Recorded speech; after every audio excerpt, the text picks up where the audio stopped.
सर्वांना नमस्कार. मित्रांनो, महाराष्ट्र राज्य शिक्षक पात्रता परीक्षा 2025 या आपल्या मिशनमध्ये accept challenge and qualify TET या अभ्यास पर्वातील आजच्या भागात मी डॉक्टर जयश्री राजीव देशमुख आपणा सर्वांचे अगदी मनपूर्वक स्वागत करते. मित्रांनो, मागच्या भाग 11 मध्ये आपण बालविकास व अध्यापनशास्त्र या विषयावरील 50 संभाव्य एमसीक्यू अभ्यासले.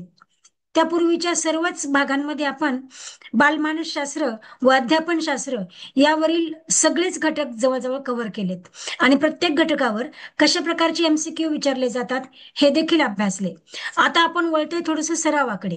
म्हणूनच मागच्या भागामध्ये आपण 50 एमसीक्यू अभ्यासलेत. त्या पूर्वीच्या भागामध्ये आपण टीईटी 2024चा पेपर 1 अभ्यासलाय आणि या सगळ्याच भागांना आपण जो उत्स्फूर्त प्रतिसाद दिलात त्याबद्दल आपणा सर्वांच्या प्रती मी ऋण व्यक्त करते. आजच्या भागामध्ये आपण टीईटी 2024चा पेपर सेकंड अभ्यासणार आहोत आणि टीईटी 2021चा पेपर फर्स्ट अभ्यासणार आहोत. चला तर मग वळूया आजच्या भागाकडे. प्रथम आपण टीईटी 2024चा पेपर सेकंड अभ्यासूया.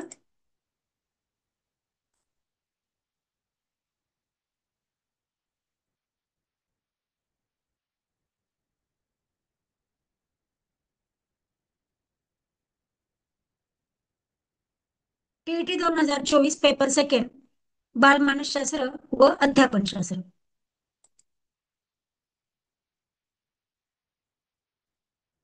पहिला प्रश्न आहे, खाली दिलेल्या विधानांमध्ये कोणती विधान कुमारावस्थेची वैशिष्ट्य नाही?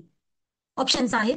कुमारावस्थेत मुलामुलींची स्वत्वाची भावना अत्यंत तीव्र असते, हे वैशिष्ट्य आहे. दुसरं ऑप्शन आहे, कुमारावस्थेतील सामाजिक संबंध कौटुंबिक संबंधांना पूरक कसे असतात, हे वैशिष्ट्य नाही म्हणता येणार आपल्याला, कारण कुमारावस्थेतील विद्यार्थी हे वादळी वयाचे असतात. त्यांचे कुटुंबाबरोबर खटके उडतात. त्यांना इतरांनी समजावून सांगितलेलं चालत नाही. त्यामुळे त्यांचे सामाजिक संबंध हे कौटुंबिक संबंधांना पूरक असतीलच असे नाही. तिसरं ऑप्शन आहे, कुमारावस्थेतील विद्यार्थी प्रौढ होण्याच्या मार्गावर असतात, ही बरोबर आहे. कुमार वयातील विद्यार्थ्यांच्या गरजा अभिरुची यांचा विचार करून अध्यापन केले पाहिजे, हे देखील बरोबर आहे. म्हणजे आपल्या या ठिकाणी योग्य उत्तर आहे ऑप्शन 2, हे कुमारावस्थेचे वैशिष्ट्य नाही. नेक्स्ट क्वेश्चन, मॅकडुगल यांनी केलेल्या सहज प्रवृत्तीच्या वर्गीकरणामध्ये समाजनिष्ठ या घटकामध्ये खालीलपैकी कोणत्या प्रवृत्तीचा समावेश होतो? ऑप्शन्स आहेत प्रार्थना, जुगुप्सा, युद्ध, संपादन व निर्मिती. मॅकडुगल यांनी 14 प्रकारच्या सहज प्रवृत्तींचं वर्गीकरण केलेलं आहे आणि त्यापैकी समाजनिष्ठ या घटकामध्ये जुगुप्सा, युद्ध आणि संपादन निर्मिती या प्रवृत्ती येत नाहीत. तर यामध्ये प्रार्थना या प्रवृत्तीचा समावेश होतो.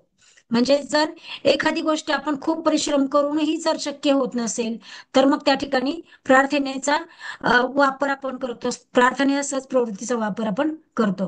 म्हणून योग्य उत्तर आहे ऑप्शन फर्स्ट. पुढचा प्रश्न आहे, एखाद्या गोष्टीचे ग्रहण जेवढ्या जास्त प्रमाणात होईल तेवढी ती गोष्ट आपल्या स्मरणात राहते. ग्रहण हे अध्ययन कोणत्या पद्धतीने केले यावर अवलंबून असते. एखादा उतारा किंवा कविता एका बैठकीत पाठ न करता अधूनमधून विश्रांती घेऊन पाठांतर केले जाते. वेळेच्या विभागणीवर आधारित असलेल्या या पद्धतीला टिंबटिंब असे म्हणतात. बघा, ज्या पद्धतीमध्ये जी पद्धत ग्रहण चांगलं होण्यासाठी वापरली जाते आणि ज्यामध्ये एक मोठा घटक ठराविक कालावधीनंतर अभ्यासला जातो त्या पद्धतीला समध्यांतर पद्धती असं म्हणतात. त्यामुळे योग्य उत्तर आहे ऑप्शन 2, समध्यांतर पद्धती. व्यक्ती विशिष्ट परिस्थितीमध्ये एका पद्धतीने यश मिळाल्याचा अनुभव घेतल्यावर तादृश्य अशा दुसऱ्या परिस्थितीत ही यश देणारी तीच पद्धती अवलंबितो, हे थॉर्नडाईक यांच्या टिंबटिंब या उपपत्तीद्वारे सिद्ध झाले. व्यक्ती एका पद्धतीत यश मिळालं तर दुसऱ्या वेळेला तीच पद्धती वापरतो यश मिळवण्यासाठी. आणि हे जे आहे हे थॉर्नडाईक यांच्या प्रयत्न प्रमाद पद्धती किंवा ट्रायल अँड एरर मेथड किंवा या ठिकाणी चेतक आणि प्रतिचार पद्धती ही उपपत्ती त्या ठिकाणी वापरली जाते. म्हणून योग्य उत्तर आहे 1. उद्दिष्टांचे श्रेणीबद्ध वर्गीकरण करताना टिंबटिंब यांनी बोधात्मक क्षेत्राचा विकास कसा होतो व भावात्मक क्षेत्राचा विकास कसा होतो त्याचे टप्पे म्हणजे उद्दिष्ट निश्चित करून त्यांचा क्रम निश्चित केला आहे. उद्दिष्टांचे श्रेणीबद्ध वर्गीकरण डॉक्टर ब्लूम यांनी केले. म्हणून option 2 is the correct answer. स्वाभाविकरण, संधिकरण, अचूकता, अनुकरण या घटकांचा समावेश उद्दिष्टांच्या श्रेणीबद्ध वर्गीकरणातील खालीलपैकी कोणत्या क्षेत्रात होतो? ब्लूम यांनी 4 क्षेत्रामध्ये वर्गीकरण केलेले आहे: क्रियात्मक क्षेत्र, ज्ञानात्मक क्षेत्र, बोधात्मक क्षेत्र आणि भावात्मक क्षेत्र. त्यापैकी स्वाभाविकरण, संधिकरण, अचूकता आणि अनुकरण या घटकांचा समावेश क्रियात्मक क्षेत्रामध्ये होतो. Option is the correct answer. निकष संदर्भीय मूल्यमापन चाचणी ही क्षमताधिष्ठित चाचणी असते. खाली दिलेल्या विधानांमध्ये कोणते विधान निकष संदर्भीय कसोटीचे नाही? बघा, निकष संदर्भीय मूल्यमापन चाचणी म्हणजे काय? तर जी चाचणी किती कौशल्य संपादन केलं किंवा किती क्षमता प्राप्त झाल्या हे अभ्यासण्यासाठी विशिष्ट वर्गावर, विशिष्ट ग्रुपवर, विशिष्ट अभ्यासक्रम करण्यासाठी घेतली जाते. आता इथे ऑप्शन्स काय आहेत? या कसोटीचा मूळ हेतू अभ्यासक्रमाशी निगडित कौशल्यांचे किंवा क्षमतेचे मापन करणे असं आहे. हे वैशिष्ट्य बरोबर आहे. ही कसोटी विशिष्ट इयत्तेसाठी किंवा अभ्यासक्रमासाठी तयार केलेली असते. हे देखील बरोबर आहे. ही कसोटी गटाच्या वर्तनाचे प्रतिनिधित्व न करता सर्वांचेच प्रतिनिधित्व करते. हे चुकलेलं आहे, कारण ही कसोटी जी आहे ते गटाचे किंवा इयत्तेचे किंवा वर्तनाचे प्रतिनिधित्व करते. ती सर्वांचे प्रतिनिधित्व करत नाही. So this is the correct answer. या प्रश्नपत्रिकेमध्ये पूर्वीच्या ज्या खुणा आहेत त्या जुनी प्रश्नपत्रिका असल्यामुळे कोणीतरी केलेल्या आहेत, त्यामुळे कृपया त्याकडे आपण लक्ष देऊ नका. पुढचा प्रश्न, अध्ययनकर्त्याला विवेक्षित पातळीपर्यंत पोहोचवण्यासाठी दर्जा व त्याचे सध्याचे वर्तन यातील अंतर भरून काढणे आणि विद्यार्थ्याला स्वतःचे मूल्यांकन करायला शिकवणे हे खालीलपैकी कोणत्या घटकाने साध्य होते? बघा, अध्ययनकर्त्याला विवेक्षित पातळीपर्यंत पोहोचवण्यासाठी अपेक्षित दर्जा व सध्याचे वर्तन यातील अंतर भरून काढायचे आहे आणि त्याला स्वतःचं मूल्यांकन करायला शिकवायचं आहे. म्हणजे या ठिकाणी प्रतिसाद हे आपलं करेक्ट आन्सर. बुद्धिमत्ता म्हणजे अनेक विशिष्ट क्षमतांचा समुच्चय आहे असे सांगून खालीलपैकी कोणत्या मानसशास्त्रज्ञाने बुद्धिमत्ता ही एकजिन्सी नसून अनेक क्षमतांचा समुच्चय आहे असे मत मांडून त्यांना प्राथमिक मानसिक क्षमता असे नाव दिले? बघा, प्राथमिक मानसिक क्षमता म्हटलं की आपल्या समोर थर्स्टन आले पाहिजे, कारण थर्स्टन यांनी असं सांगितलंय की बुद्धिमत्ता ही 7 प्रकारच्या प्राथमिक मानसिक क्षमतांचा समुच्चय आहे. Primary mental abilities. विशिष्ट उद्दिष्ट प्राप्तीसाठी जेव्हा एखादी क्रिया साधन म्हणून उपयोगी पडते तेव्हा ती विशिष्ट क्रिया साधनीभूत होते. ह्यालाच साधक अभिसंधान म्हणतात. खाली दिलेल्या विधानांमध्ये साधक अभिसंधानाविषयीचे कोणते विधान असत्य आहे? असत्य म्हणजे चुकीचे. आता साधक अभिसंधान म्हटलं की आपल्या समोर कोण यायला हवंय? स्किनर. स्किनर यांनी साधक अभिसंधान उपपत्ती मांडली. आता ऑप्शन्स काय आहेत? क्रमणित अध्ययनाची कल्पना यावर आधारित आहे. बरोबर, कारण साधक क्रमणित अध्ययन पद्धती ही साधक अभिसंधानावर आधारित आहे. एका वेळी एक पायरी, पडताळा, सक्रिय प्रतिसाद इत्यादी तत्वांवर क्रमणित अध्ययनाची मांडणी असते. बरोबर. यात प्रबलन तत्व महत्वाचे आहे. बरोबर. साधक अभिसंधान उपपत्ती हल्ल या मानसशास्त्रज्ञाने मांडली, हे चूक आहे. साधक अभिसंधान उपपत्ती स्किनर या मानसशास्त्रज्ञाने मांडली. भावनिक बुद्धिमत्तेमध्ये सॅल्वी व मेयर यांनी 5 मूलभूत सक्षमता मांडलेल्या आहेत. खालीलपैकी आत्मनियमनामध्ये कोणतीही सक्षमता येत नाही. सॅल्वी व मेयर यांनी ज्या 5 मूलभूत सक्षमता मांडल्या त्याच्यातल्या पहिल्या क्षमतेमध्ये भावनांची जाणीव होते आणि दुसरं आहे आत्मनियंत्रण. आत्मनियंत्रणामध्ये भावनांची जाणीव येत नाही. आत्मनियंत्रण भावनांची जाणीव झाली की आत्मनियंत्रण पुढची पायरी. म्हणजे आत्मनियंत्रणामध्ये काय येतं? स्वतःचं नियमन, जबाबदारीची जाणीव आणि नवोपक्रमशीलता सुद्धा त्यामध्ये येते. म्हणजे भावनांची जाणीव त्यामध्ये येत नाही. Option is the correct answer. व्यापक स्वरूपाची माहिती अर्थपूर्णरित्या व परिणामकारक रीतीने विद्यार्थ्यांपर्यंत संक्रमित करण्यासाठी तसेच विषय वस्तू शिकवण्यासाठी शिक्षक खालीलपैकी कोणत्या अध्यापन प्रतिमानांचा वापर करतात? ऑप्शन्स आहेत: संबोध साध्यता प्रतिमान, अग्रज संघटक प्रतिमान, भूमिका पालन प्रतिमान, प्रत्यक्ष प्रशिक्षण प्रतिमान. आता बघा, संबोध साध्यता प्रतिमान हे कॉन्सेप्ट क्लिअर करण्यासाठी वापरलं जातं. एखादा कॉन्सेप्ट विद्यार्थ्यांपर्यंत पोहोचवण्यासाठी वापरलं जातं. अग्रज संघटक प्रतिमान केव्हा वापरलं जातं? जर माहिती अर्थपूर्णरित्या व परिणामकारक पद्धतीने विद्यार्थ्यांपर्यंत पोहोचवायची असेल तर. त्यामध्ये पायऱ्या कोणत्या आहेत? तर सर्वात प्रथम अग्रत म्हणजे अगोदर जी संकल्पना आपल्याला स्पष्ट करायची ती अगोदर प्रस्तुत केली जाते. त्यानंतर त्याच्याशी संबंधित जो भाग आहे तो क्रमपद्धतीने प्रस्तुत केला जातो, त्याचं स्पष्टीकरण दिलं जातं आणि त्यानंतर त्याचं दृढीकरण केलं जातं. हे अग्रत संघटक प्रतिमानाचे पायऱ्या आहेत. भूमिका पालन प्रतिमान म्हणजे रोल प्लेइंग. तो एखाद्या विद्यार्थ्याला एखाद्या रोलमध्ये जाऊन अनुभव घेण्यासाठी हे प्रतिमान वापरलं जातं. आणि प्रत्यक्ष प्रशिक्षण प्रतिमान हे स्किल बेस्ड एज्युकेशनसाठी वापरलं जातं. म्हणजे या ठिकाणी आपल्याला माहिती अर्थपूर्णरित्या व परिणामकारक रीतीने विद्यार्थ्यांपर्यंत संक्रमित करायची आहे. म्हणजे आपले एक उत्तर आहे अग्रज संघटक प्रतिमा. अंध विद्यार्थ्यांना अध्यापन करताना शिक्षकाने काही तत्वांचा अवलंब करणे आवश्यक आहे. या विद्यार्थ्यांना शिकवत असताना शिक्षक प्रत्यक्ष वस्तू हाताळायला, स्पर्श अनुभवायला देतात. तसेच परिचित असलेल्या वस्तूंच्या संदर्भात उदाहरणे देतात. यामधून कोणते तत्व साध्य होते? बघा, शिक्षक प्रत्यक्ष वस्तू हाताळायला देतात, स्पर्श करायला देतात. ऑप्शन्स आहेत एकात्म अनुदेशन, मूर्तता, अधिकची चेतना, सुअध्ययन. शिक्षक प्रत्यक्ष वस्तू हाताळायला देतात म्हणजे काय देतात? मूर्त वस्तूंचा अनुभव देतात. मूर्त वस्तूंचा स्पर्श अनुभवायला देतात म्हणजे या ठिकाणी योग्य उत्तर आहे मूर्तता, ऑप्शन 2. परीक्षेत कमी गुण मिळालेला विद्यार्थी प्रश्नपत्रिका फार अवघड होती, उत्तरपत्रिका कडक तपासली अशी कारणे सांगतो. हा खालीलपैकी कोणत्या मानसिक संरक्षण यंत्रणेचा प्रकार आहे? सिग्मंड फ्राईड यांनी 10 प्रकारच्या संरक्षण यंत्रणा सांगितलेल्या आहेत. आणि वेगवेगळ्या संरक्षण यंत्रणा ह्या वेगवेगळ्या गोष्टींसाठी वापरल्या जातात. या ठिकाणी हा विद्यार्थी कमी गुण मिळाले म्हणून प्रश्नपत्रिका फार अवघड होती, उत्तरपत्रिका फार कडक तपासली म्हणजे आपले कमी गुण मिळाल्याचा दोष तो इतर कुणावर तरी प्रक्षेपित करतोय, इतर कुणावर तरी प्रोजेक्ट करतोय. म्हणून याचं करेक्ट उत्तर आहे ऑप्शन 1, प्रक्षेपण, प्रोजेक्शन. प्रशिक्षण परिस्थिती आणि परीक्षण परिस्थिती या दोघांमध्ये जर काही समान व एकसारखे घटक असतील तर अध्ययन संक्रमण होते. हे खालीलपैकी कोणत्या उपपत्तीमध्ये मांडले आहे?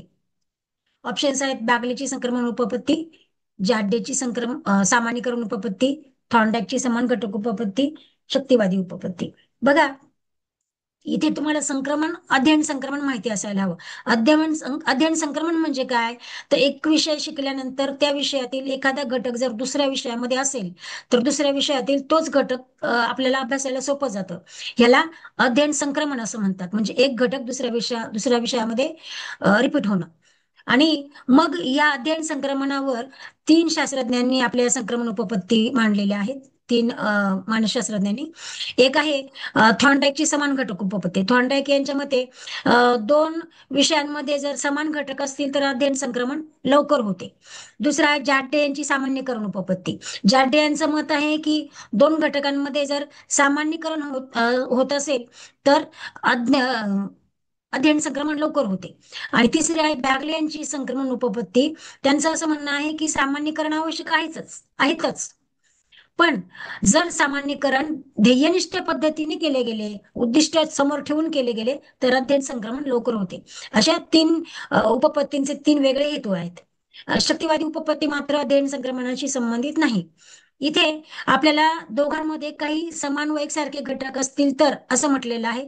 म्हणजे आपलं योग्य उत्तर आहे थॉर्नडाईकची समान घटक उपपत्ती. बांदुरा यांनी सामाजिक अध्ययन उपपत्तीद्वारे अनुकरण अनेक बाबींवर अवलंबून असते असे मत मांडले. प्रयोज्य अनुकरण करणारा बालकाच्या दृष्टीने ज्याचे अनुकरण करावयाचे ती व्यक्ती सामाजिक दृष्ट्या कितपत प्रतिष्ठित आहे यावर त्याचे अनुकरण अवलंबून असते. हे खालीलपैकी कोणत्या बाबी अंतर्गत आढळते? आदर्शाची चेतकीय गुणवत्ता, आदर्श व्यक्तीचे वर्तन, आदर्श व्यक्तीच्या वर्तनाचा परिणाम, आदर्शाकडून प्रयोज्याला मिळणारी प्रेरणा. बघा, बांदुरा यांनी जी सामाजिक अध्ययन उपपत्ती मांडली त्यामध्ये त्यांनी 3 स्टेज सांगितलेले आहेत.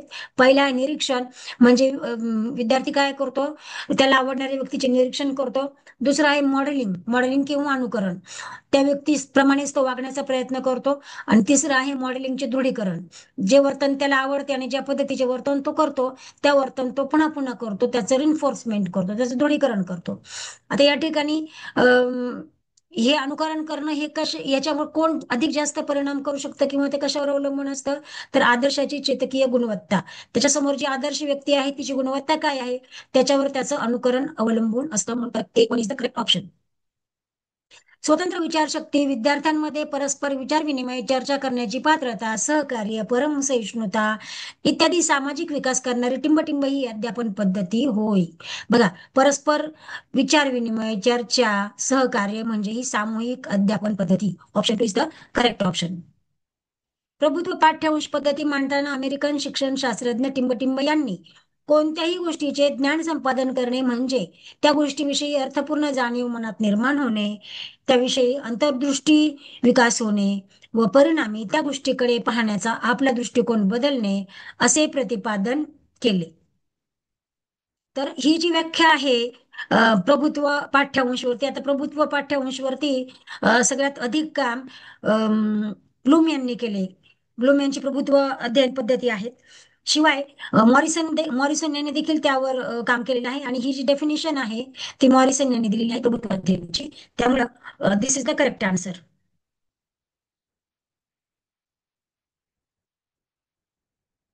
पियाजे यांनी मांडलेल्या मुलांच्या बोधात्मक विकासाच्या सिद्धांतामध्ये त्यांनी 4 टप्पे सांगितले आहेत.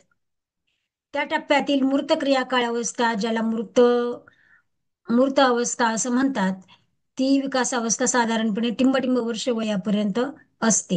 ही मूर्त अवस्था 7 ते 11 या वयोगटासाठी असते. शरीर रचना व स्वभाव धर्म यावर आधारित शेल्डन यांनी केलेल्या व्यक्तिमत्वाच्या वर्गीकरणामध्ये स्थूल जीवनाबद्दल आवड असणाऱ्या आनंदी व समायोजनक्षम व्यक्तीचा समावेश कोणत्या प्रकारात होतो? बघा, शेल्डन यांनी व्यक्तिमत्वाचे एकूण 4 प्रकार केलेले आहेत. 3 प्रकार केलेले आहेत. एंडोमार्फिक, मेसोमार्फिक आणि एक्टोमार्फिक हे 3 प्रकार. प्लॅग्मॅटिक याशी संबंधित नाही. हिपोक्राटिस यांनी केलेल्या वर्गीकरणामध्ये प्लॅग्मॅटिक आहे. आता एंडोमार्फिक म्हणजे काय? तर एंडोमार्फिक म्हणजे जे व्यक्ती थोड्याशा स्थूल, गोलमटोल असतात, सदैव आनंदी असतात, जीवनाबद्दल आवड असणारे असतात. मेसोमॉर्फिक म्हणजे काय? तर मेसोमॉर्फिक या व्यक्ती स्ट्रॉंग असतात, त्यांचा बांधा मजबूत असतो, त्यांचे स्नायू स्ट्रॉंग असतात, त्या खेळाडू वृत्तीच्या असतात. बऱ्याचदा त्या खेळाडूच आढळतात या व्यक्तिमत्वातले लोक. आणि एक्टोमॉर्फिक म्हणजे या व्यक्ती सडपातळ शरीरयष्टीचे असतात, संवेदनशील असतात, विचारशील असतात. अशा प्रकारे त्यांनी हे व्यक्तिमत्वाचे 3 गटामध्ये विभाजन केलेले आहे. आपला प्रश्न काय आहे की जीवनाबद्दल आवड असणारे आनंदी व समायोजनक्षम व्यक्तीचा कोणत्या प्रकारात समावेश होतो? Endomorphic. This is the correct answer. 1957 मध्ये मूलगामित्व, ओघवतेपणा, लवचिकता, उत्पादकता हे निर्णायकतेचे एक घटक संशोधन करून पुढीलपैकी कोणत्या मानसशास्त्रज्ञांनी मांडले? ऑप्शन्स आहेत टर्मन, गोपाल एसके, एल के गुप्ता, गिलफोर्ड. हे जे काम केलं आहे ते गिलफोर्ड यांनी, कारण त्यांचा जो सिद्धांत आहे, बुद्धिमत्ता ही 120 घटकांनी बनलेली असते, त्यामध्ये त्यांनी हे घटक संशोधन केलेले आहेत. विद्यार्थ्यांच्या पूर्वानुभवाचा, पूर्वज्ञानाचा, समस्यांचा शोध घेऊन अध्यापनाची दिशा आखणे आणि उणिवांचा शोध घेऊन अध्यापन करणे या बाबी खाली दिलेल्या अध्यापनाच्या कोणत्या तत्वामध्ये येतात? ऑप्शन्स आहेत लोकशाही प्रधानता, क्रियाशीलता, निदानात्मक व उपचारात्मक दृष्टिकोन, यथार्थता. बघा, पूर्वज्ञानाचा, पूर्वानुभवाचा आणि समस्यांचा शोध घेतला आणि मग अध्यापनाची दिशा ठरवली. म्हणजे इथे करेक्ट ऑप्शन येतं निदानात्मक आणि उपचारात्मक दृष्टिकोन. डॉक्टर ब्लूम यांनी मांडलेल्या उद्दिष्टांच्या भावनात्मक पातळीमधील कोणत्या घटकानुसार अवधानानंतर विद्यार्थ्यांना एखाद्या कृतीत रस निर्माण होतो, तो रंगू लागतो, समरस होतो, त्या संबंधी आवड निर्माण होते?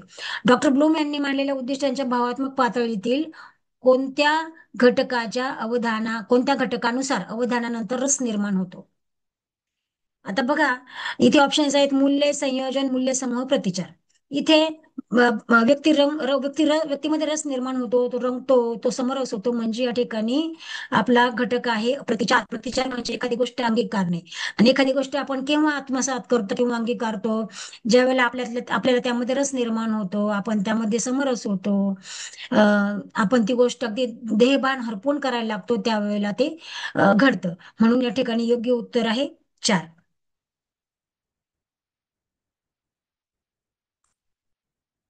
पाठ नियोजना संदर्भात खाली दिलेल्या विधानांमध्ये कोणते विधान पूरक नाही ते ओळखा. विद्यार्थ्यांच्या प्रवृत्ती, अभिरुची, हेतू या प्रवर्तकाचा योग्य विचार करून पाठाची योजना आखली जाते. बरोबर. पुस्तककर्त्यापेक्षा वेगळ्या दृष्टिकोन न ठेवता शिक्षकांनी पाठ्यवंशाच्या मांडणीप्रमाणेच पाठ्ययोजना करावी. हे बरोबर नाही, कारण पुस्तककर्त्यापेक्षा वेगळा दृष्टिकोन आपला असू शकतो. पाठ्यवंशाप्रमाणेच पाठ नियोजन असेलच असं नाही, कारण पाठ नियोजन करताना आपल्याला विद्यार्थ्यांना समोर चाइल्ड सेंटर दृष्टिकोन ठेवायला लागतो. तिसरं ऑप्शन आहे, कोणत्याही पाठाच्या पद्धतीमध्ये पाठ योजनेत शेवटी मूल्यमापनासाठी वाव असावा. बरोबर.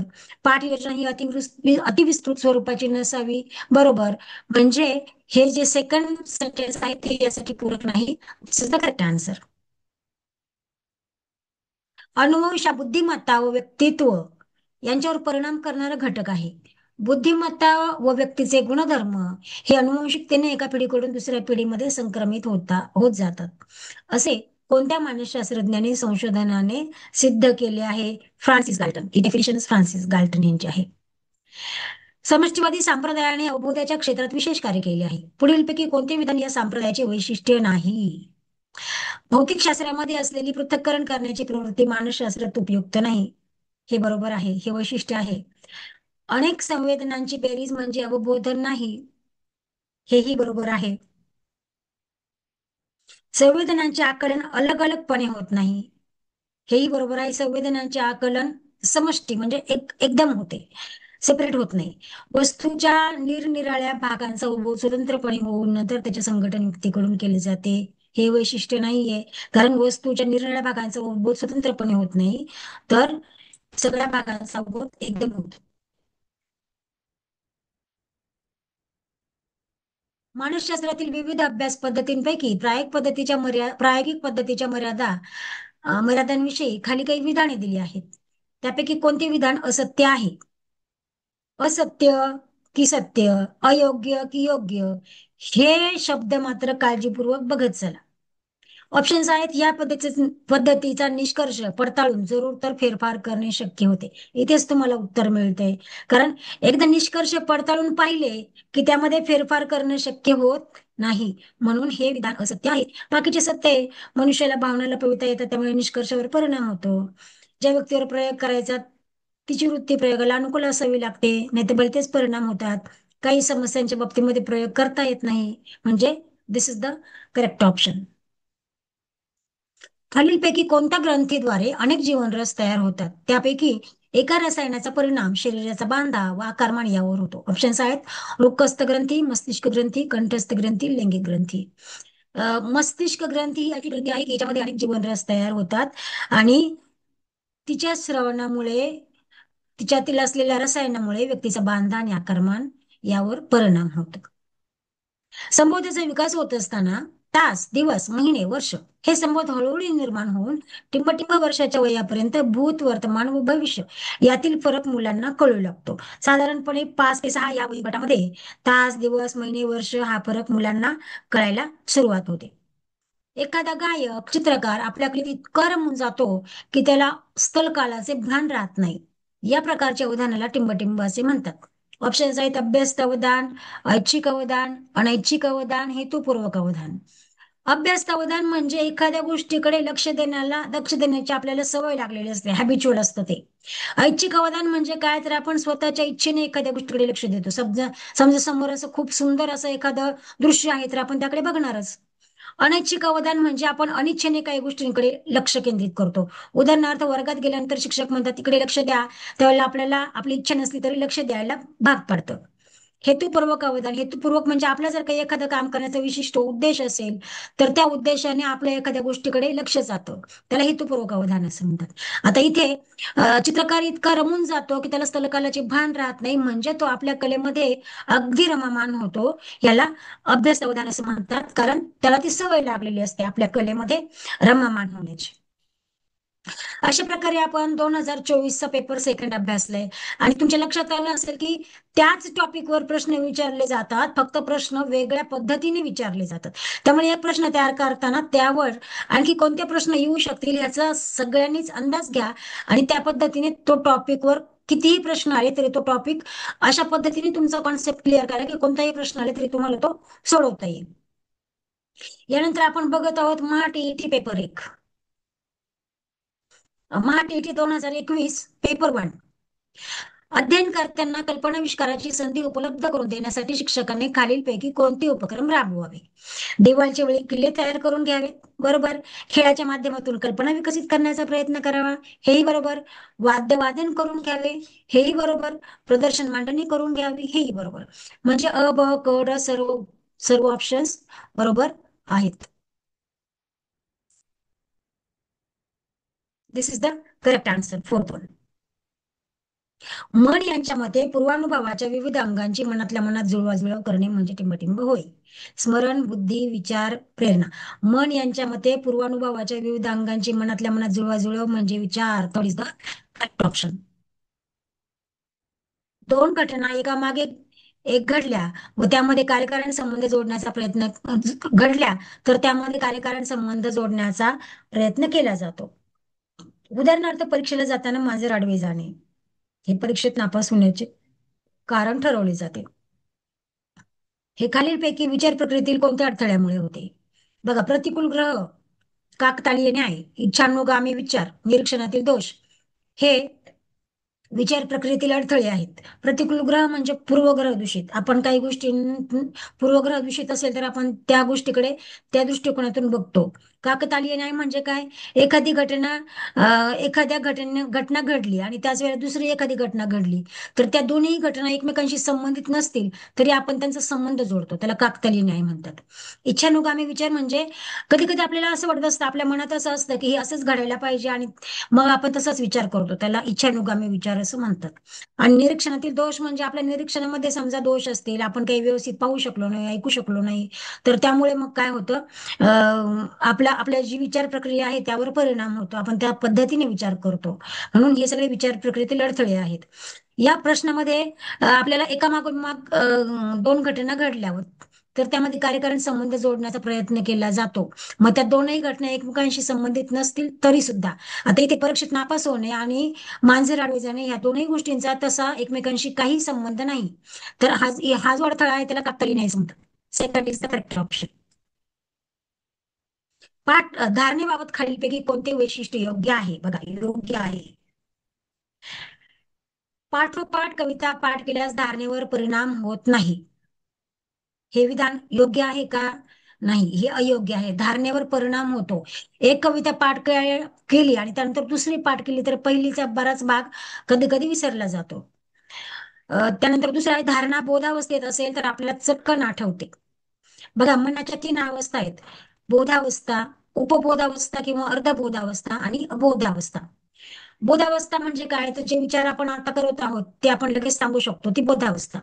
उपबोधावस्था किंवा अर्धावस्था म्हणजे काय? अर्धबोधावस्था की जे आपल्या स्मरणामध्ये आहे ते साठवलेलं आहे पण ते आपल्याला प्रयत्न केल्यावर आठवतं. आणि अबोधावस्था म्हणजे काय? तर असं काही आपल्या जीवनामध्ये घडलेल्या घटना असतात की जे कुठेतरी खोलवर असतात आणि त्या घटना आपल्याला आपण आठवण्याचा प्रयत्न केला तरी सुद्धा ते आपल्याला आठवत नाहीत. त्यामुळे इथे धारणा उपबोधावस्थेत असेल तर आपल्याला चटकन आठवते, हे योग्य आहे. अबोधावस्थेतील बाबी प्रयत्न हे अयोग्य आहे. अबोधावस्थेतील बाबी प्रयत्न केल्यावर आठवतात, हे अयोग्य आहे. मात्र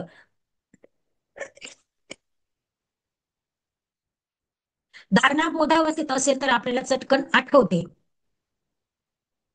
हे योग्य आहे. कारण बोधावस्था म्हणजे जे आपण आता विचार करतो, जे आता आपल्या मनात आहे ते आपल्याला लगेच आठवतं. तर एवढे एकच जे सेंटेन्स आहे ते योग्य आहेत, बाकीचे अयोग्य आहेत. विस्मरणाबद्दलचे खालीलपैकी कोणते वैशिष्ट्य आहे? विस्मरण ही महत्वाची प्रक्रिया आहे, बरोबर. स्मरण चांगले राहण्यासाठी बऱ्याच गोष्टी विसरल्या पाहिजे, तेही बरोबर. धारणा जितकी कमी तितके विस्मरण कमी, हे बरोबर नाही. धारणा जितकी जास्त तितके विस्मरण कमी, हे बरोबर आहे. म्हणजे third is the correct option. धारणा जितकी कमी तितके विस्मरण कमी, धारणा जितकी कमी तितके विस्मरण अधिक असते. Third is the correct answer. पुढचा प्रश्न आहे,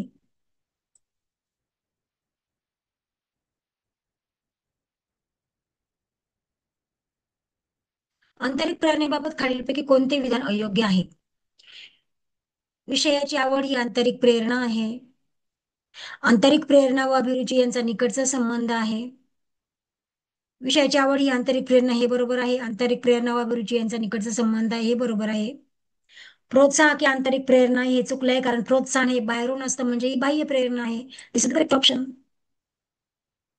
स्पिअरमन यांच्या बुद्धिमत्तेच्या द्विघटक उपपत्तीमध्ये जे सामान्य व विशिष्ट घटक आहेत त्या संबंधी खाली दिलेल्या विधानांपैकी कोणते विधान योग्य आहे? स्पिअरमन यांची द्विघटक उपपत्ती आपण अभ्यासली. सामान्य घटक आणि विशिष्ट घटक, जी घटक आणि एस घटक. आता ऑप्शन आहे, प्रत्येक व्यक्तीमध्ये सामान्य घटक मोठा असतो. हे विधान योग्य नाही, कारण प्रत्येक व्यक्तीमध्ये सामान्य घटक वेगळा मोठा असेलच असं नाही, तो व्यक्तीनुसार बदलेल. दुसरं ऑप्शन आहे, प्रत्येक व्यक्तीमध्ये विशेष घटक मोठा असतो.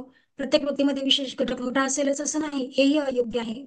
क्षमतांना विकासपूरक असा सामान्य घटक असतो, हे विधान योग्य आहे, कारण प्रत्येक व्यक्तीमध्ये वेगवेगळ्या क्षमता असतात आणि त्या क्षमतांनुसार त्याच्यामध्ये विशिष्ट घटक असतो.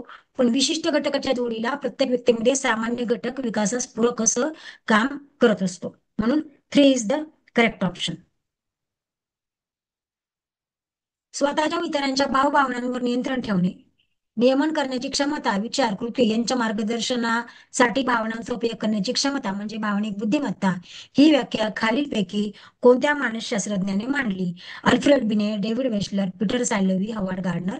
ऑप्शन आहे करेक्ट ऑप्शन आहे पीटर सायलोवी.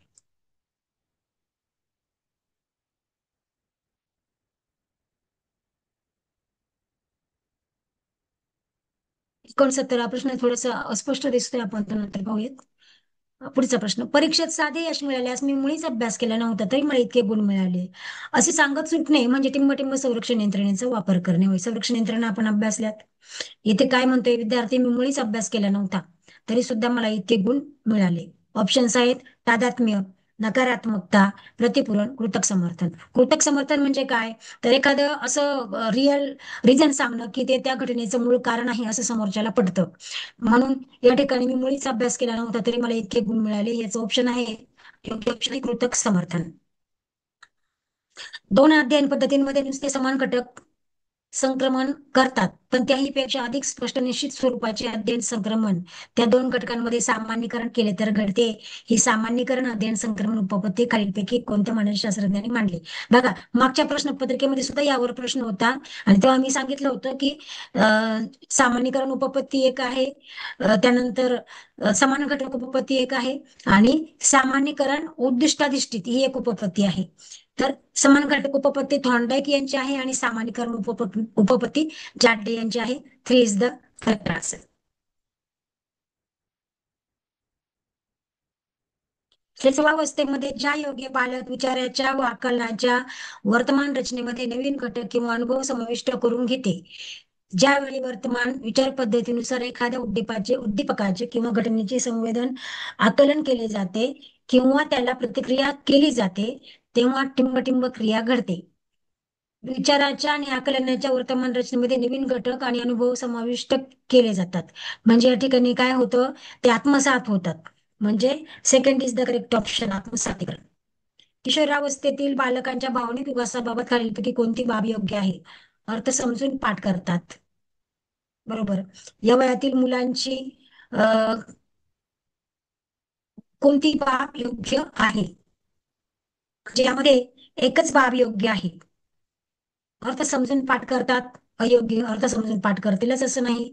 या वयातील मुलांची अवधान क्षमता अमर्यादित असते, अमर्यादित असेलच असं नाही. नीती आणि नीतीची जाणीव असते, हे योग्य आहे, कारण तेवढी मॅच्युरिटी वाढलेली असते. पाठ केलेले सहसा विसरत नाही, असं होत नाही, विसरू शकतात. म्हणजे 3 इज द करेक्ट आन्सर.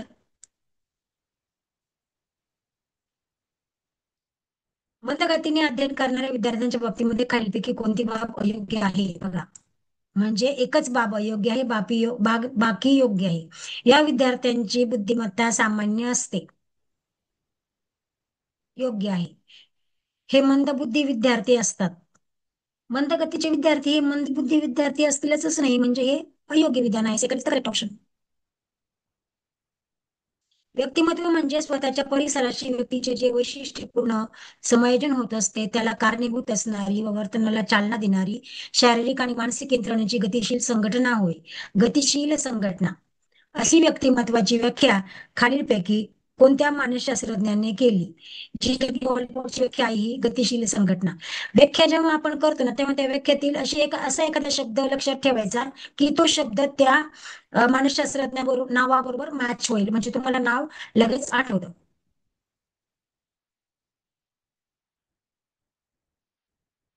वृक्कस्थ ग्रंथीतून पाझरणाऱ्या अड्रेनालिन या स्रावाचे प्रमाण कमी झाल्यास खालीलपैकी कोणता परिणाम दिसून येतो? ऑप्शन्स आहेत: पौरुषत्व दिसून येते, स्वास्थ्य जाणवते, व्यक्ती अशक्त दिसते, व्यक्ती स्थिर वृत्तीची दिसते. बघा, अड्रेनालिन हा स्राव जर कमी झाला तर व्यक्ती कमजोर होते, अशक्त होते. म्हणजे हे करेक्ट आन्सर आहे ती. आता इथं पौरुषत्व दिसून येते, याचा अड्रेनालिनशी काही संबंध नाही. ते अँड्रोजन म्हणजे टेस्टोस्टेरॉन जे हार्मोन आहे त्याच्यात कमी अधिकपणा झाला तर पौरुषत्व दिसून येते, ही गोष्ट संबंधित आहे. स्वास्थ्य जाणवते म्हणजे अँड्रेनालिनचा स्राव कमी झाल्यानंतर कमतरता जाणवते, त्यामुळं हे कन्फ्युजनसाठी दिलेलं स्टेटमेंट आहे. आणि व्यक्ती स्थिर वृत्तीची दिसते, याच्याशी काही संबंध नाही. इथे आपलं करेक्ट ऑप्शन आहे ऑप्शन 3. अध्ययन उपपत्तीच्या वर्गीकरणातील आधुनिक उपपत्तीमध्ये खालीलपैकी कोणत्या उपपत्तीचा समावेश होत नाही? अध्ययन उपपत्ती या 4 प्रकारच्या आहेत आणि त्यामध्ये क्षेत्रीय अध्ययन उपपत्ती याचा समावेश होत नाही. Second is the correct option. अध्ययनार्थी आदर्श शोधतो, त्याचे निरीक्षण करतो, आदर्श वर्तनाचे अनुकरण करतो आणि आपल्या वर्तन प्रबलनाची आशा करतो व अध्ययन करतो. ही वैशिष्ट्ये असणारी सामाजिक निरीक्षण उपपत्ती खालीलपैकी कोणत्या मानसशास्त्रज्ञाने मांडली? अध्ययनार्थी आदर्श शोधतो, निरीक्षण करतो, वर्तनाचे अनुकरण करतो. ही उपपत्ती कोणत्या उपपत्तीमध्ये आहे? बांदुरा सामाजिक अध्ययन उपपत्ती. Observation, modelling, reinforcement. First is the correct option. प्रभावी अध्यापनातून विद्यार्थ्यांमध्ये अध्ययनशील वृत्तीची निर्मिती व्हावी म्हणून खालीलपैकी कोणत्या क्षमता महत्वाच्या आहेत? चिकित्सक वृत्ती निर्माण व्हावी, बरोबर. स्वतंत्र विचार करण्याची क्षमता निर्माण व्हावी, बरोबर. निर्विवेक बुद्धी निर्माण व्हावी, बरोबर. समस्येची उकल करण्याची कुवत निर्माण व्हावी, बरोबर. सगळेच बरोबर आहेत, म्हणजे ऑप्शन 4 करेक्ट ऑप्शन. खालीलपैकी कोणत्या प्रतिमानाचे उद्दिष्ट हे ज्ञान, वैचारिक, बौद्धिक अंगाचा विकास घडवून आणणे आणि उद्गामी व अवगामी विचार प्रक्रियेची क्षमता विकसित करणे हे आहे? सगळी जी काही प्रतिमाने आहेत ती 4 प्रकारच्या प्रतिमानांमध्ये विभागलेली आहेत: ज्ञान प्रक्रियाकरण प्रतिमाने, व्यक्ती विकास प्रतिमाने, सामाजिक आंतरक्रिया प्रतिमाने आणि वर्तन परिवर्तन प्रतिमाने. त्याच्या नावावरून आपल्याला त्याचा अर्थ कळतो. आता इथे ज्ञानात्मक, वैचारिक, बौद्धिक अंगाचा विकास घडवून आणणे म्हणजेच option 1 is the correct option, ज्ञान प्रक्रियाकरण प्रतिमाने. खाली दिलेल्या अध्ययन प्रक्रियेच्या वैशिष्ट्यांमध्ये कोणते वैशिष्ट्य योग्य नाही? म्हणजे बाकी सगळे योग्य आहेत, एकच योग्य नाहीये. अध्ययन हे नेमके कृतीद्वारे घडत असते, बरोबर. प्रत्येक प्राणी जगण्यासाठी अध्ययन करीत असतो, हेही योग्य आहे. सर्व प्राण्यांचे अध्ययन सारखे असते हे योग्य नाही, कारण सर्व प्राण्यांचे अध्ययन सारखे असते असं नाही. अनुभवांच्या साहाय्याने व्यक्तीच्या वर्तनात हळूहळू घडून येणारे बदल म्हणजे अध्ययन होय. अशी व्याख्या खालीलपैकी कोणत्या मानसशास्त्रज्ञाने मांडली? व्यक्तीच्या वर्तनात हळूहळू घडून येणारे बदल ही व्याख्या त्यांनी केली. Third is the correct option. अध्ययन करताना कुठारावस्था निर्माण होऊ नये म्हणून खालीलपैकी कोणत्या गोष्टी कराव्यात? विद्यार्थ्यांमध्ये अभिरुची निर्माण करावी, ही गोष्ट करावी. प्रेरकाची तीव्रता कमी करावी, नाही. प्रेरकाची तीव्रता कमी केली तर अध्ययनार्थ्याला मोटिवेशन मिळणार नाही. कौशल्य संपादन करताना चुकीचं सवयी आत्मसात करू देऊ नये, हे करावे. चुकीच्या सवयी आत्मसात केला तर अध्ययनामध्ये अडथळा निर्माण होतो. वेग व अचूकता दोन्हीपैकी एकाच गोष्टीवर लक्ष केंद्रित करावे नाही, दोन्ही गोष्टींवर लक्ष केंद्रित करावे लागतील. म्हणजे या ठिकाणी या दोनच गोष्टी या ठिकाणी योग्य आहे, म्हणजे आपलं उत्तर आहे अ आणि क. Second is the correct option. पुढचे 84 ते 90 हे प्रश्न आहेत ते आपण उद्याच्या भागात घेऊयात, कारण या प्रश्नपत्रिकेमध्ये क्वेश्चन्स व्यवस्थित प्रिंट केलेले नाहीयेत, त्यामुळे आपण ते नंतर घेऊयात. आज आपण या ठिकाणी थांबतोय. पेपर 1 मधले आपण 61 ते 83 प्रश्न घेतलेत आणि बाकीचे प्रश्न आपले राहिलेत ते आपण उद्याच्या भागामध्ये करूयात.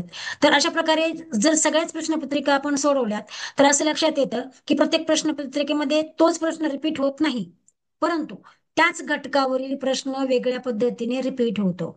उदाहरणार्थ व्यक्तिमत्वाचे प्रकार वेगवेगळ्या प्रश्नपत्रिकांमध्ये वेगवेगळ्या प्रकारे विचारलेले असतात. अध्यापन प्रतिमाने वेगवेगळ्या प्रश्नपत्रिकांमध्ये वेगवेगळ्या प्रकारे विचारलेले असतात. प्रश्नाची पद्धत वेगळी असते, कॉन्सेप्ट तोच असतो. तर अशा प्रकारे अभ्यास करा की त्या कॉन्सेप्टवर कोणत्याही प्रकारचा प्रश्न कशाही पद्धतीने विचारला गेला तरी सुद्धा आपण कन्फ्यूज होणार नाही, अशा पद्धतीने अभ्यास करा. आज आपण टीईटी 2024 आणि टीईटी 2021 चे हे पेपर अभ्यासलेत. आज आपण याच ठिकाणी थांबतोय. उद्याच्या भागामध्ये आपण टीईटी 2021चा पेपर सेकंड अभ्यासणार आहोत.